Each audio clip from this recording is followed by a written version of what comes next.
Olá pessoal, eu me chamo Maurício Gamil e nesse vídeo você entenderá como medir o risco de uma ação. Isso vai ser feito através da apresentação de 3 indicadores muito práticos que você pode aplicar na hora de construir uma carteira de investimentos, buscando ter uma carteira mais arriscada ou menos arriscada, dependendo do seu objetivo. E para ficar por dentro de tudo, é só ficar comigo até o final. Para você que está chegando agora no canal, já clica no botão vermelho de se inscrever e curte esse vídeo. Assim você ajuda a fazer com que esse conteúdo chegue para mais pessoas. O risco de uma ação na prática pode ser medido de 2 formas: através do risco lógico ou através do risco matemático. E qual é o significado de ambos os riscos? O risco lógico, como o próprio nome já diz, é algo muito mais lógico, muito mais evidente. Vamos supor que você tem uma carteira de ações onde você investe em 5 empresas do setor bancário, mas você não entende muito bem em quais cenários o setor bancário vai se beneficiar e em quais cenários econômicos o setor bancário vai se sair prejudicado. Nessa situação em específico, você está correndo um alto risco lógico, porque você não entende muito bem como aquele setor funciona. Por outro lado, existem riscos lógicos muito pequenos e que não vão afetar tanto assim na sua performance. Vamos supor que você tem ações do Banco do Brasil, mas você não saiba com qual frequência ela paga dividendos. Se paga todo mês, a cada 3 meses, a cada 6 meses ou uma única vez por ano. Nesse caso, ter acesso a essa informação ou não vai fazer tanta diferença assim. O que importa é você saber o que a empresa faz e como ela vai se sair em diferentes cenários. Então acaba que na prática, o risco lógico acaba sendo muito mais subjetivo e vai depender de cada caso. Por outro lado, o risco matemático é muito mais objetivo, é muito mais fácil de você metrificar isso. E isso pode ser feito através de 3 indicadores que eu vou te apresentar nesse vídeo. O primeiro indicador, o primeiro dado de risco matemático é a volatilidade, que mede a variação de um determinado ativo. Quando o ativo tem alta volatilidade, significa que na prática as suas ações têm um sobe e desce muito agressivo. Em praticamente todos os dias, aquela ação vai subir 2, 3% ou cair 2, 3%. Dificilmente ela vai ter uma variação pequena. E nesse caso, quanto maior for a volatilidade de um ativo, mais arriscado ele é por definição. Por outro lado, uma empresa que tenha uma baixa volatilidade vai ser uma ação que tem um baixo sobe e desce e, consequentemente, vai ter um risco menor. E esse dado pode ser calculado de uma forma muito simples através do desvio padrão, que é justamente o significado prático da volatilidade. E para facilitar o entendimento, eu vou apresentar para você 2 ativos onde a gente vai conseguir evidenciar de uma forma muito direta no gráfico a comparação da volatilidade entre eles. E vamos começar aqui com esses 2 ativos onde eu peguei o histórico dos últimos 5 anos.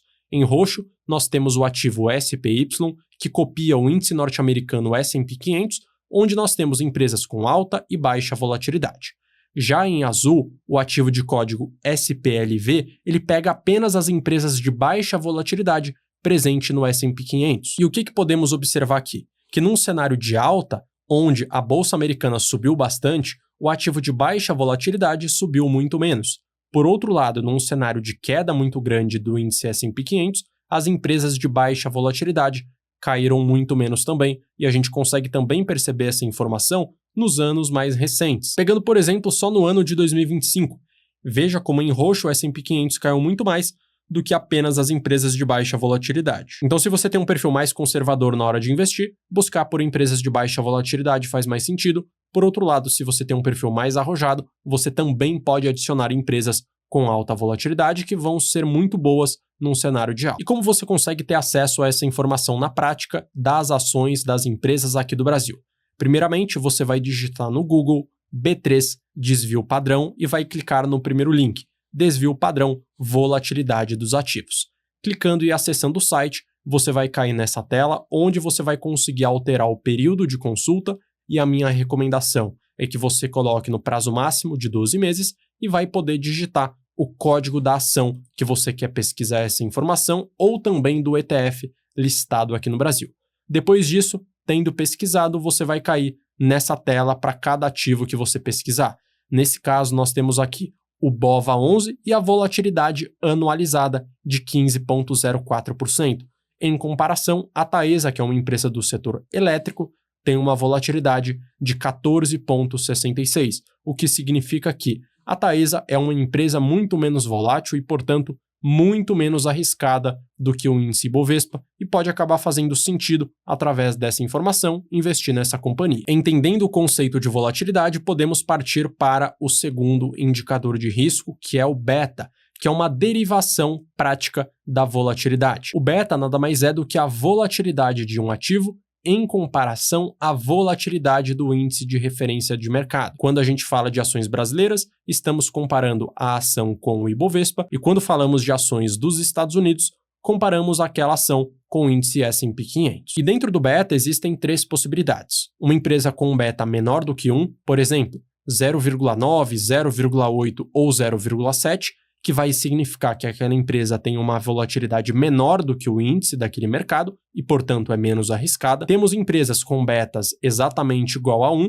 o que vai significar que aquela ação tem um risco exatamente igual ao mercado. E, por fim, nós temos empresas com betas maiores do que 1, 1,1, 1,2 ou 1,3, e vai significar que aquela ação é mais arriscada que o mercado. E pegando um exemplo prático, vamos supor que uma ação tenha um beta de 2,00. O que isso significa na prática? Que quando o mercado subir 1%, a tendência natural, com base no histórico, é que essa ação suba 2 vezes mais, portanto, uma alta de 2%. Por outro lado, num cenário de queda, quando o Ibovespa cair 1%, a tendência é que aquela ação com beta de 2 caia 2% também. Sendo assim, empresas de alto beta são empresas de alta volatilidade e empresas de baixo beta são empresas de baixa volatilidade, sempre em comparação ao índice geral de mercado. E agora vamos fazer uma comparação entre os dois ativos que eu já te mostrei anteriormente na parte da volatilidade, com agora um ativo de alto beta,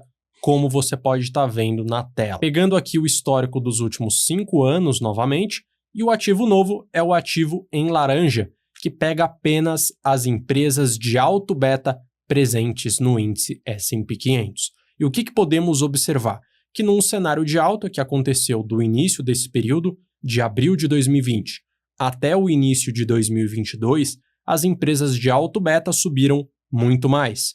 Por outro lado, num cenário de queda que vem acontecendo no ano de 2025, as empresas de alto beta caíram também muito mais. E esse é um ativo que pode fazer muito sentido para um investidor que tem um perfil de risco mais arrojado, que vai aceitar ver a sua carteira cair muito num cenário de queda e que vai estar ciente que num cenário de alta a carteira vai subir muito mais também. E como você consegue ter acesso ao dado do beta de qualquer empresa listada na Bolsa de Valores do Brasil, qualquer ETF do Brasil ou qualquer ETF listado na Bolsa de Valores dos Estados Unidos?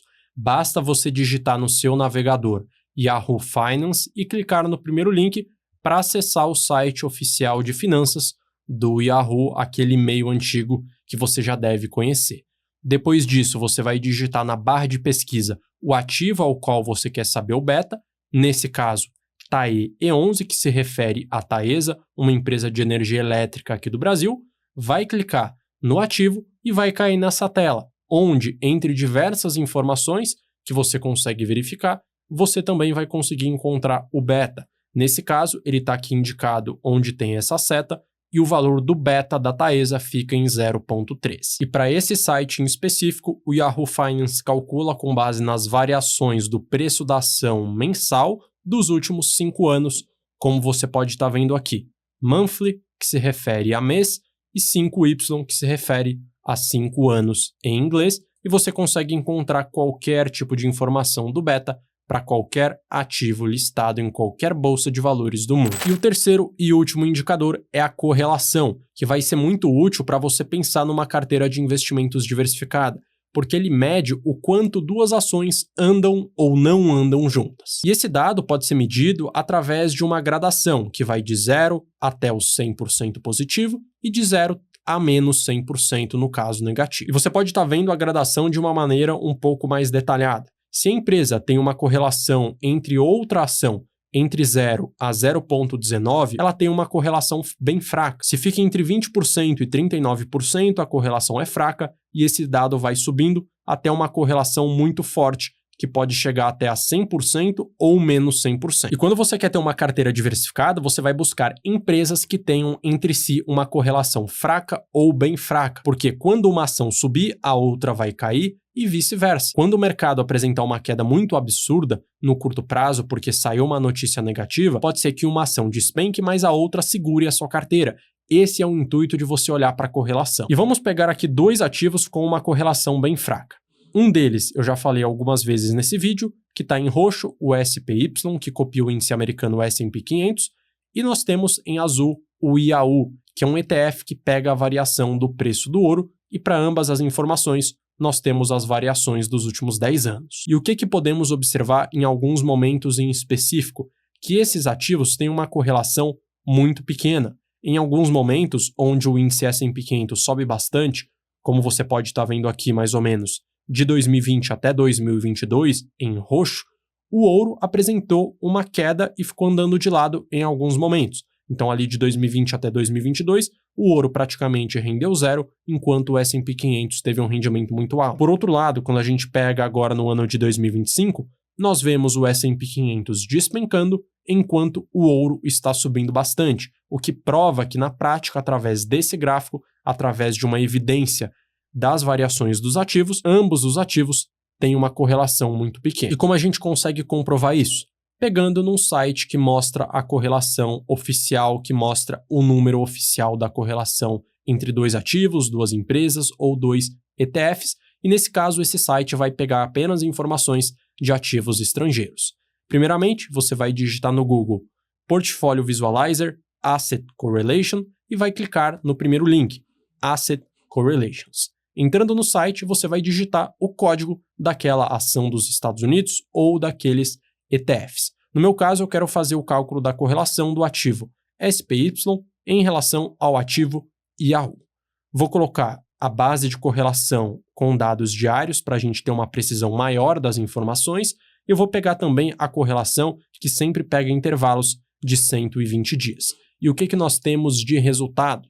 A gente consegue observar que a correlação entre o ativo SPY e IAU ficou em 0,06, o equivalente a 6%, uma correlação muito pequena e, portanto, ambos os ativos podem fazer parte da mesma carteira se o intuito é ter uma correlação baixa. E perceba que esse site também consegue mostrar outras informações, inclusive pegar a própria volatilidade que eu te apresentei anteriormente, Annualized Standard Deviation, que é justamente a volatilidade anual.